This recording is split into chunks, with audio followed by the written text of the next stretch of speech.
Look at Fnatic's Sweet 16. Thank you so much, Pyrotechnics. Yeah, another win there for Fnatic. And again, inserting some different ingredients into their comp. 9th different champion for Huni in 16 games in that Jarvan. What did you guys make of the comps? I really liked what Elements brought to the table. They came in with a clear plan, a composition that was planned out ahead. I really liked the Janna pick on Nif, and I think in a sense, Elements actually outdrafted Fnatic. If they managed to take that lead in the early mid-game, which their composition should allow, then the Janna could have been a hard counter to the Jarvan from Huni, nullifying that pick entirely, and then Elements could have carried the game home. I feel that was a slight part of maybe Fnatic kind of almost outdrafting themselves if they didn't execute properly. I will give a lot to Elements on what they actually did get in the draft. I think they played it out pretty well from what they got, but they were against Fnatic, which unfortunately tends to be a very difficult game here in Europe. But the Jarvan pick I want to touch on very briefly. We've seen Gamsu run it over in North America, and we've seen both sides of the coin when he doesn't get ahead. However, Huni was able to save it a little bit with a couple of good engages later into the game. Yeah, if he's not around Nif, then obviously he can start dunking left and right, and at the end of the game it looks very impressive. However, it is possible to keep that pick down on Huni, so I would have like to see a different version of this game, should it be possible to go back in time. Obviously, we can't. Fnatic came out ahead, but the early game wasn't all that even, though. Yeah, if you talk about going back in the game, something that Elements will be kicking themselves over probably will be that first dragon fight skirmish. You often say this is what Tilt is made of.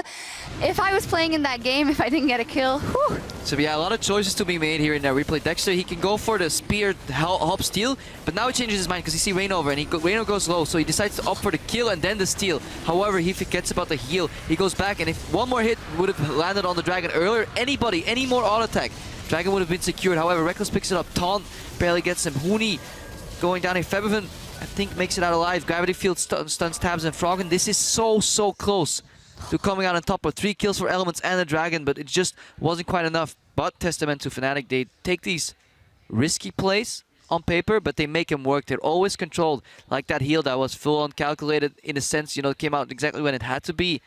And it's so hard. Whenever you think you have Fnatic pinned down, they just throw out like a curveball yet again and they come out on top. But they have to stop falling this far behind or setting themselves up in these positions, because better teams will exploit that. And that wasn't the only position in the game where Fnatic had one of these fights where Elements could have capitalized. We want to take another look at one of the other fights in the game, this one just around the Baron area. And ultimately, this was a fight just after they caught Nif.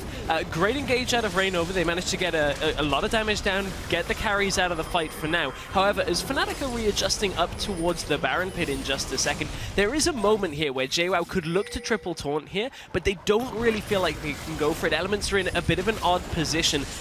They would have had the damage with Froggen to capitalize on that, but now Fnatic are backed into the Baron pit against Poke. Keep your eyes on Huni as well, and the piercing arrow from Froggen that's about to come out. I believe it actually connects on the Baron and not on Reignover. Reignover could have died there, so that would have been smite down, would have been a 50-50 Baron. So Fnatic are leaving room for counterplay.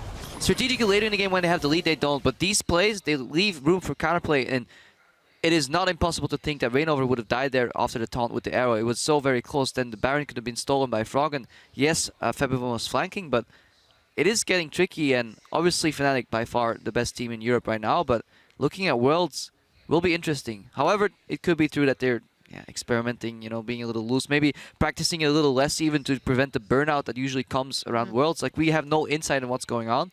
But it's getting closer every game. Yeah, it is. But here in Europe, still 16-0 and undefeated, so not too sad about that one. Just quickly for Elements now, they are in 8th. That means they fall behind Roccat and Giants and only 1 game above SK Gaming. So for Elements, definitely be kicking themselves after especially that early game phase. But in the end, it's Fnatic, 16-0, still undefeated. And there's more LCS coming your way in just a few minutes as the Unicorns of Love go up against Gambit Gaming in a fight for 4th. Don't touch that browser. We'll be right back.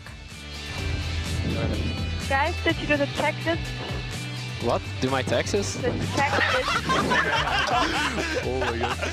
Might be the one going down, however, speared by Froggen, or rather arrowed down. Reckless gets the knockback and gets the pickup. Take the smite out of the equation, you might just have an even 50-50. Reignover going low, he's gonna be able to secure it, and JWoww's popped, courtesy of the victor, and this game is all but over. 34 minutes on the board. Fnatic keep the streak going as Dexter just tries desperately to hang on. Fnatic with another win.